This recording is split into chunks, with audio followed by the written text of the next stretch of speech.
hermanos, tomar su asiento. Seguimos escudriñando este capítulo, no lo hemos cerrado aún y quisiera comenzar diciendo de manera introductoria cómo el corazón de Nabucodonosor representa el corazón del ser humano, porque cuando recibe el sueño, Daniel le dice lo que ha de pasar y es interesante ver cómo cierra cuando Daniel se va de la presencia del rey. Y me gustaría para ello que observáramos por favor el versículo 27. Quiero que observemos el capítulo 4, versículo 27. Y vean cómo después de darle el significado Daniel al rey, le dice lo siguiente. Ya aquí encontramos una partícula de conjunción, el por tanto, y vean cómo dice por tanto, es decir, después de que te dije el sueño y lo que te va a pasar, Daniel le da un consejo y dice, por tanto, lo que te viene o lo que te espera no es fácil. Y vean la indicación, por tanto, tus pecados redime con justicia. Es decir, dice, vive o trata de vivir de manera más justa y también redime tus iniquidades. Lo que va a venir sobre ti es porque has estado actuando con egoísmo, con presunción. La razón por la cual Dios te va a mandar entre las bestias es porque tu corazón no ha sido equilibrado con el gobierno del cielo. Por lo tanto, a partir de ahora, vive de una manera diferente. No seas injusto, ni tampoco seas un egocentrista, ¿no? Y le dice, haz misericordia. Y vean esto, este texto, hermanos, es la teología de la iglesia para las autoridades. Que los gobiernos puedan redimir con justicia sus iniquidades, haciendo misericordia. ¿Para con quién? Para con los oprimidos. Y vean lo que le dice Daniel. Después de que tú actúes con misericordia con los oprimidos, dice él, Daniel sigue siendo alguien que siente misericordia. Los cristianos deberíamos predicar el evangelio, pero también predicar el evangelio en todas sus facetas. Y cuando la ira de Dios va a venir sobre alguien, los cristianos no deberíamos sentirnos contentos o felices. De hecho, Daniel lo que quiere es que Nabucodonosor evite que la mano de Dios caiga sobre él. ¿Se acuerdan que decíamos esto esta mañana? Y de hecho Daniel dice, pues tal vez si tú haces esto, vendrá la prolongación de tu tranquilidad. Puede que la mano de Dios ya no venga sobre ti y se cumpla el sueño, pero haz esto. ¿Y qué creen? Hermanos, el texto nos dice que pasaron 12 meses. Pasó un año después de que Daniel le dice la interpretación del sueño y le dice el consejo este. Ten un gobierno que piense primero en los oprimidos. Redime tu corazón y tal vez eso hace que evites la mano de Dios. Pero la mayoría de los historiadores creen que Daniel hizo caso, obedeció al consejo, Nabucodonosor obedeció al consejo de Daniel. ¿Y quién de nosotros, hermanos, humanamente, cuando le dicen te va a venir la mano de Dios, no rectifica? Hay un comentarista que dice de la siguiente manera, si Dios nos dijera que vamos a morir en 15 días, ¿qué haríamos nosotros? La mayoría de nosotros comenzáramos a portarnos tal vez de otra manera.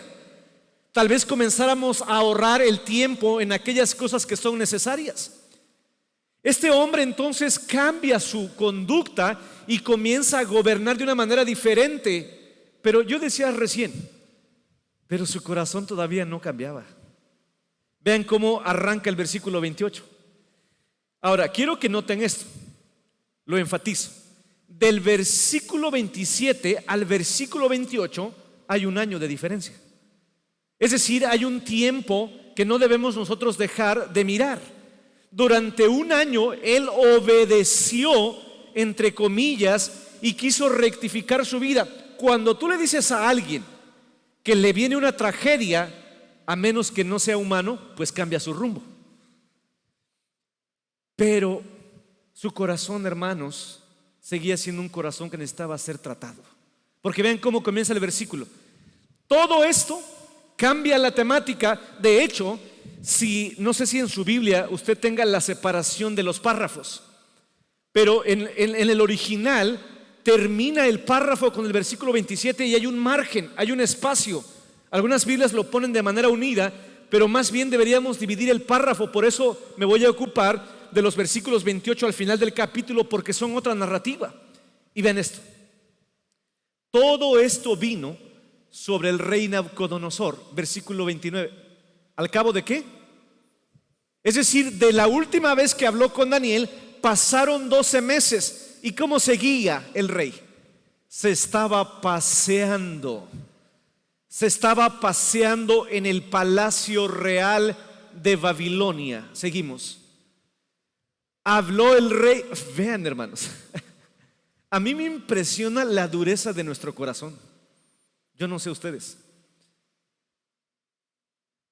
pero vean esto: nuestro corazón es tan obstinado, nuestro corazón es tan necio, es tan duro, porque a pesar de que él ya ha recibido la sentencia, se estaba paseando y tiene un monólogo. Es decir, habla consigo mismo y dice: habló el rey y dijo. Escuchen las palabras de este corazón: ¿no es esta la gran Babilonia? Y enfatizo el yoísmo, ¿no? ¿No es esta la gran Babilonia que yo edifiqué para casa real? Con la fuerza de mi poder y para gloria de mi majestad. Pues no quieren nada, ¿no? Yo a esto también lo puedo traducir de manera contemporánea como: primero yo, después yo y por último yo. ¿Ven cómo nuestro corazón puede cambiar tan fácilmente? A pesar de que ha recibido la revelación de Dios de que va a hacerse como una bestia, como un animal, no entiende. Sigue creyendo que todo lo que tiene, y lo dije esta mañana, el pecado de Nabucodonosor es mostrar que su grandeza era porque él era buenazo. Ese era el pecado más grande. Ciertamente en la línea histórica, Nabucodonosor es un rey que está hasta arriba. Es una de las potencias mundiales más grandes en todo el hito histórico, en todo el quehacer histórico. Sin embargo, él no reconoce que la posición que tiene, todo lo que tiene, es de Dios. Y aquí encontramos un yoísmo. Yo no sé ustedes, pero de pronto a veces ya no da ganas de estar con la gente que habla siempre de sí mismo. Hay gente que todo el tiempo está hablando sobre sí. Es interesante cómo la gente presume y habla constantemente de lo que ha hecho y lo que dice. Y por último, si es que se acuerda, todavía dicen: bueno, gracias a Dios, ¿verdad? Pero siempre están maximizando su corazón y sus fuerzas. Ahora, hasta el día de hoy, amados hermanos, la capital de Babilonia se asocia como una de las antiguas 7 maravillas del mundo antiguo, valga la redundancia. ¿Saben por qué pasó a la historia Babilonia? Por sus jardines colgantes. Es una majestuosidad. Incluso se cree que hasta hoy una de las cosas que impresiona de Babilonia es que en la capital estaban los famosos jardines colgantes. Hoy en día tenemos muchos recursos. Estaba yo viendo una fotografía hecha con inteligencia artificial y es majestuoso. Es majestuoso esta capital. Dice que este rey llegó a construir primero un foso profundo, ancho, lleno de agua, y luego estaba una muralla enorme, de enorme espesor.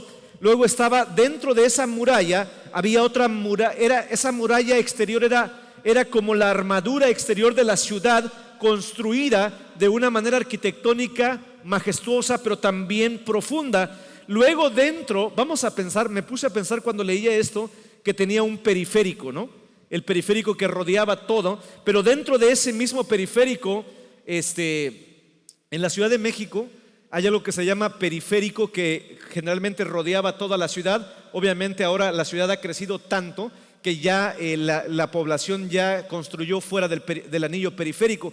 Pero dentro del periférico, en la Ciudad de México, hay algo que se llama circuito interior. Y el circuito interior es una especie de círculo, valga la redundancia, que también está dentro de toda la ciudad. Es decir, un círculo grande y un círculo pequeño. Dentro del círculo pequeño se le llegaba a considerar como una muralla infranqueable o impasable, casi tan fuerte que nadie lo había podido conquistar. Y dentro de la muralla mucho más fuerte, dentro de las divisiones de la ciudad, se encontraba el Palacio Real, rodeado por un muro alto y sus jardines colgantes, pero también con mucho material construido en oro. Y vean lo que él dice. Cuando me imagino que está en el Palacio Real y miraba toda la ciudad, y él dice: esta es la gran Babilonia que yo edifiqué. La casa real tenía 3 casas reales, 3 casas lujosísimas e importantes, pero vean cómo él dice: con la fuerza de mi poder y para gloria de mi majestad. Hermanos, con esas palabras decimos 3 observaciones. Primero, estas palabras entonces llegan después de lo que Daniel le ha dicho, pero aún así su corazón sigue llevándose la gloria. Su corazón sigue llevándose la gloria. Y a veces, hermanos, nuestro corazón hace algunos, vean lo que voy a decir, a veces nuestro corazón hace algunos cambios por el castigo que nos viene y no por reconocer la majestad de Dios. Muchos cristianos sirven a Dios y viven para Dios por el temor de lo que les podría pasar. ¿No es cierto? El siglo pasado, bueno, no el siglo pasado, la época pasada, mucha gente se convirtió al evangelio porque le ponían la película del rapto. Yo me acuerdo que hasta mi pueblito llegaban esas especies, porque hoy los jóvenes ya no saben de qué se trata, ¿no? Ni televisión había, pero llegaban unas grandes especies así de círculos para proyectar la película en pequeñas mantas, ¿no? Y llegaban ahí para compartir el evangelio, pero te ponían el rapto, te ponían el infierno y todos se querían entregar. Todos se querían entregar al Señor porque querían evitar el infierno, querían evitar el castigo. Cuando esa obediencia es motivada por el miedo, no es una obediencia producida por el Espíritu Santo. Y eso es lo que le pasa a él. Ajusta su reino, pero vean un año después cómo sigue su corazón. El hombre interior seguía resurgiendo. El orgullo encontró su voz. Observe usted cómo él constantemente quiere llevarse la gloria. Pero vean esto, hermanos. Justo cuando está pasando eso, yo quiero que avancemos al versículo 30. Cuando él se está glorificando y exaltando y ensalzando, vean lo que dice el versículo 30, por favor. Vamos a leerlo.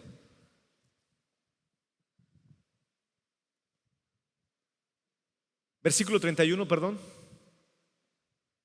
Vean esto, hermanos, esto es fuertísimo. 1, 2, 3.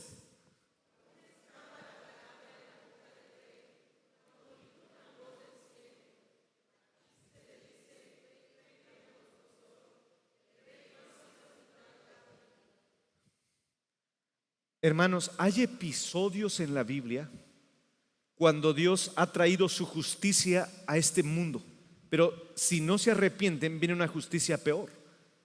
Hubo un rey que en ese momento se le pudrió la mano, o como este rey que dice: casi me persuaden a ser cristiano. ¿Saben cómo terminó? Hay reyes que, por ejemplo, Elí termina de una manera que se vino enfrente y quedó desnucado. Cuando la ira de Dios se quiere manifestar, hermanos, nadie la puede detener. Aún estaba hablando con toda su gloria y majestad cuando se escucha la voz, y a esto yo le llamo reino paralelo, porque dentro de este mundo la voz de Dios se hace presente para manifestar su grandeza, porque dice que vino una voz del cielo, el mundo paralelo, el reino de Dios entrando al reino de los hombres para manifestar quién tiene el poder. Y aún está hablando cuando en ese momento se le dice: tu reino se te ha quitado, ha sido quitado de ti. Versículo 32, por favor. Versículo 32. Wow.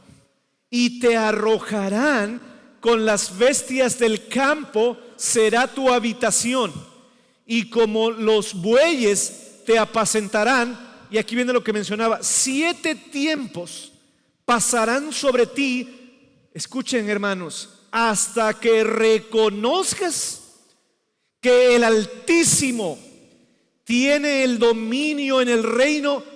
¿Quién manda en los hombres, hermanos? ¿Los presidentes? ¿Los reyes? ¿Los gobernantes? En el reino de los hombres el que gobierna es Dios, y lo da a quien Él quiere. Por eso nosotros decimos que la voluntad de Dios se lleva a cabo. Versículo 33. Versículo 33.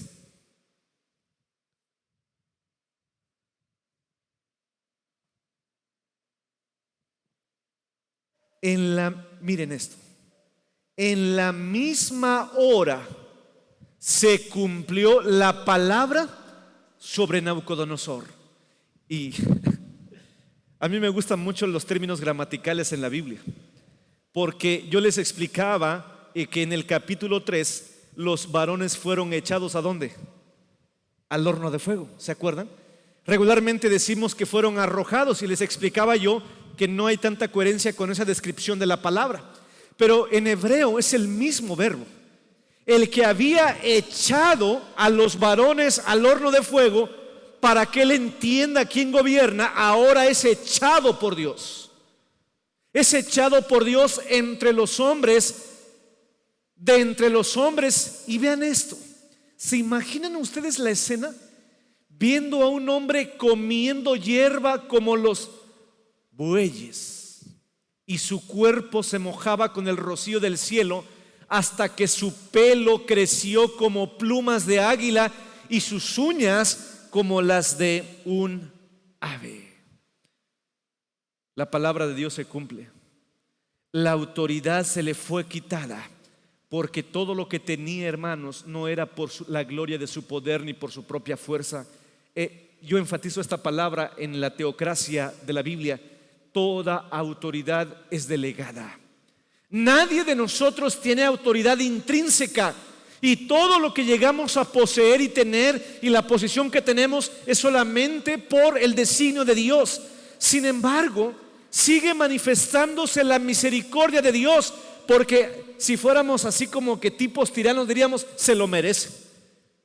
Un rey tan egoísta y ególatra que no le da la gloria al Señor debe morir así. Pero el Señor nos muestra que el objetivo es que Él reconozca. Me gusta mucho, porque el objetivo de Dios es que Él reconozca quién gobierna. Les decía en la mañana que en términos médicos la condición del rey se asemeja a la enfermedad mental boantropía. La palabra boantropía significa que un ser humano es desquiciado y comienza a actuar como un animal, literalmente. En este estado de ilusión, vean esto, en este estado de ilusión un individuo cree, vean esto, un individuo cree que es una vaca o un buey y vive como tal.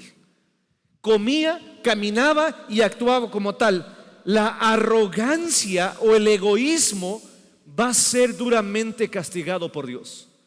Yo les decía que probablemente me uno a lo que decía San Agustín de Hipona, que probablemente el pecado original es el egoísmo, porque el egoísmo nos lleva a sacar a Dios de la escena y erigirnos como nuestros propios dioses. Porque, hermanos, todo lo que tenemos y todo lo que somos es solamente por la gracia de Dios y solamente por el poder de Dios. Nosotros no somos nada. Y me encantó como decía el hermano Miguel en la mañana, citando a Pablo: hasta que nuestro corazón no reconozca que de Él, por Él y para Él son todas las cosas, el Señor seguirá trabajando con nosotros. Porque nuestro corazón es bien obstinado. Y, hermanos, nadie debe sustituir la gloria de Dios. Y en términos duros, Nabucodonosor, de manera dramática, debe entender y reconocer que el que debe llevarse la gloria siempre es Dios. Bueno, lo interesante es que la historia no termina ahí. Vean lo que viene a continuación. Seguimos leyendo Tengan sus Biblias ahí porque es importante también. Entonces estamos en el versículo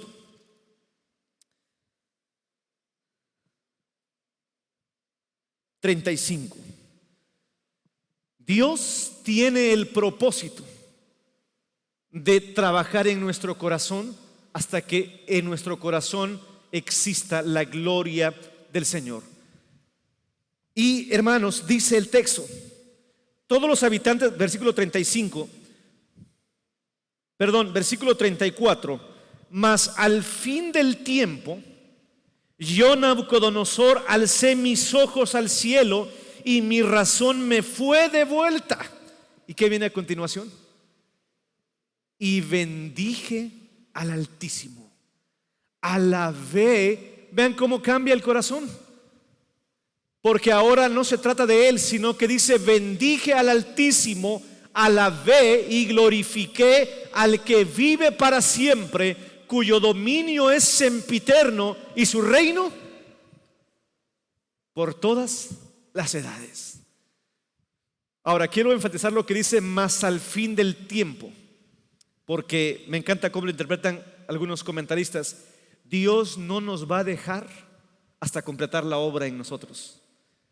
Él va a permitirnos, porque decíamos esta mañana que más el fin del tiempo, el kairos de Dios se cumple en cada uno de nosotros. Y el Señor, qué bueno que el Señor no se aburre de nosotros o se cansa. Él pudo haber hecho ese Nabucodonosor, ni entiende, ¿no? Ya lo desecho de mi presencia, sino que Él es paciente. Ahora, ¿no creen ustedes? Siempre me viene a la mente porque veíamos esta serie de pequeños, no sé si les tocó a ustedes o a los jóvenes, no sé, pero estaba esta especie donde estaba Eugenio Derbez sentado en una pantalla y estaba vestido de diablito, ¿no? Y él estaba ahí, movía las palancas y las piezas y se burlaba cuando alguien se tropezaba o caía, como que él movía las piezas, ¿no? ¿No crean ustedes que Dios está sonriendo desde el cielo, así como que lo voy a castigar hasta que entienda? Dice, hermanos, que los papás decimos: esto me va a doler más a mí que a ti. Pero si yo no te corrijo con la vara, tú no vas a entender. Por eso la Biblia dice, hermanos, dice que el corazón del muchacho está ligado a la necedad. Por eso la vara tiene que usarse. Ahora, no creo que ningún padre aquí, espero que no haya ningún padre aquí que diga: te voy a pegar y qué gusto me da pegarte, y le da 3 cintronazos a sus hijos. Nos duele, pero amar a nuestros hijos implica usar la vara. Hermanos, el Señor está trabajando con este hombre, pero tampoco el Señor se va a pasar más allá del tiempo. Por eso dice el apóstol Pablo: esta leve tribulación no se compara, porque de nada sirve gozar en esta vida, pero con un corazón que no entienda, y morirse por la eternidad. Más vale estar en el horno de Dios, bajo la mano de Dios, y gozar una eternidad en el cielo. Ahora, el egoísmo no va a entrar en el cielo, hermanos. El egoísmo, el Señor se encargará de que no entre en el cielo. No tiene cabida en el cielo. Y cumplido el tiempo, algunos de los enemigos de Nabucodonosor tal vez dijeron: así que se quede, ¿no? Llegaron las fotos ahí en Facebook, rey caminando como un animal, ¿no? Que ahí se quede por siempre. Pero hermanos, todo el tiempo de Dios se cumple. Por eso me encanta lo que dice Pablo. Me encanta lo que dice Pablo, porque él dice que aquel que comenzó la buena obra en nosotros será fiel en completarla. El tiempo exacto el Señor nos va a sacar de ahí. No os ha sobrevenido una prueba de la cual no podamos soportar, porque Él da juntamente con la prueba también la salida. Pero es Él. Pero ¿sabes qué es lo que me encanta de esto? Es que después de que salimos de la prueba, salimos humildes. Salimos humildes y de una mente transformada. Yo quiero que te pongas de pie, porque esta es una doxología. Pónganse de pie. No sé si habría que ponerle música a esta doxología, ¿no? Atentamente el rey Nabu, ¿no? Podría ser. Pero ya encontramos un corazón transformado. Por favor, quiero que leamos desde el versículo 34, 35 hasta el versículo 36, ¿ok? Ahora, vean qué excelsa confesión. Adelante. Yo voy a leer nada más hasta donde dice la parte más al fin del tiempo, y ustedes van a decir donde, quiero que lean la doxología, donde dice y bendije al Altísimo hasta el versículo que indiqué, hasta el versículo 35. ¿Estamos listos? Dice la palabra así. Me encanta darle el énfasis. Mas el fin del tiempo, yo Nabucodonosor, alcé mis ojos al cielo y mi razón me fue devuelta y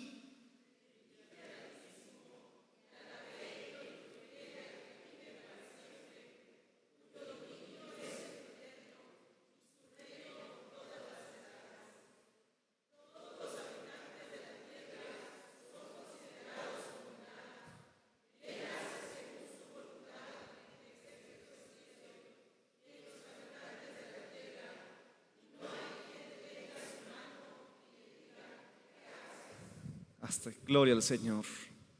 Versículo 35, pueden sentarse por favor. Vean ahora, no es hasta que caminó entre las bestias, no es hasta que camina como un animal y se siente como un animal que él puede decir esto. Vean esto, hermanos, los seres humanos son considerados como nada. ¿Se acuerdan del Salmo 8? ¿Qué es el Hijo del Hombre? Para que te acuerdes y tengas memoria de él. Y lo pusiste. Nabucodonosor, el que se creía el majestuoso, ahora él dice: soy como nada. Pero además, el Dios que me ha puesto en esta condición, él hace según su voluntad. Teología pura.